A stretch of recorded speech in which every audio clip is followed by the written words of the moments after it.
On March 14, 2019, United Airlines Flight 1447 took off from Chicago O'Hare International Airport bound for San Francisco. There were 6 flight attendants working that day. When the plane landed 3 hours and 47 minutes later, there were only 5. One woman had simply vanished at 37,000 feet, and what investigators discovered 3 years later would challenge everything we think we know about identity, desperation, and the invisible lives people lead right beside us. Her name was Rebecca Thornton. She was 34 years old, a senior flight attendant with 11 years of experience, and according to everyone who knew her, she was the last person on Earth who would ever do something like this. She had a husband named Daniel, a 6-year-old daughter named Lily, a mortgage on a 3-bedroom home in Oak Park, Illinois, and by all appearances, a perfectly ordinary American life. But Rebecca Thornton had a secret. Actually, she had several. The flight that day was unremarkable until the crew realized, somewhere over Nevada, that Rebecca was no longer on board. Her colleague Maria Santos was the first to notice. She'd gone looking for Rebecca to help with a passenger who'd requested a wheelchair upon landing. She checked the forward galley. Empty. She checked the aft galley. Nothing. She knocked on the lavatory doors. All unoccupied. She even checked the crew rest area, thinking maybe Rebecca had felt ill. But Rebecca Thornton was simply gone. The initial assumption was that she must be somewhere on the plane. People don't just disappear from aircraft mid-flight. The captain made a discreet announcement asking crew member Thornton to contact the flight deck. No response.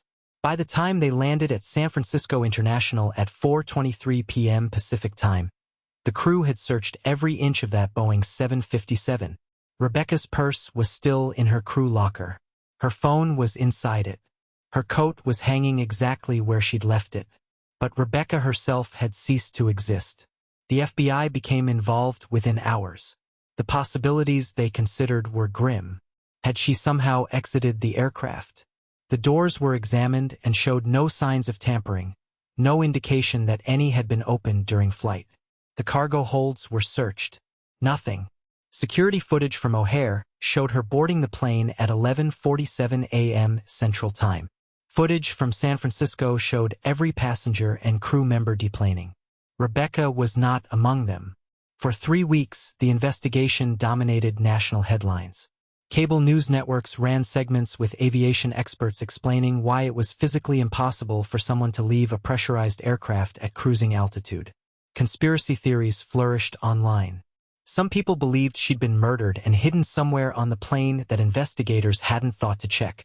Others suggested she'd never actually boarded, that the security footage had been doctored somehow. Her husband Daniel made tearful appeals for information, standing in front of their Oak Park home with little Lily clutching his hand, her face confused and afraid. But here's where this story takes its first dark turn. 2 months into the investigation, FBI forensic accountants discovered something troubling. Rebecca Thornton had been slowly draining her family's savings for nearly 2 years. Small withdrawals, always under $10,000 to avoid automatic reporting requirements, totaling just over $280,000. The money had been transferred to an offshore account in the Cayman Islands, then bounced through 3 other countries before disappearing entirely.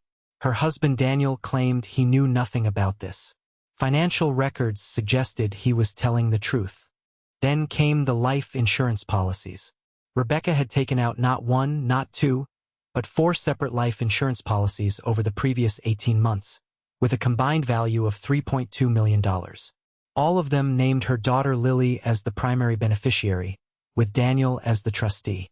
Under Illinois law, if Rebecca was declared legally dead, that money would become accessible in 7 years, or sooner if a body was found or a court determined that death was the only reasonable explanation for her disappearance. The FBI's working theory shifted. Rebecca Thornton hadn't been a victim. She had been planning something. But the question remained, how does a woman disappear from a sealed aluminum tube flying 7 miles above the Earth? The answer, it turned out, was that she didn't. In September 2022, 3.5 years after Rebecca vanished, a woman named Elena Vasquez was arrested in Mérida, Mexico, for a minor traffic violation. She'd been living there for nearly 3 years, working as an English teacher at a private school. renting a small apartment in the historic Centro District, and by all accounts living a quiet, unremarkable life.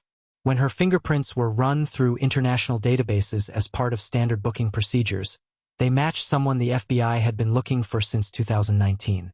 Rebecca Thornton had never left that airplane at 37,000 feet because she'd never been on it in the first place.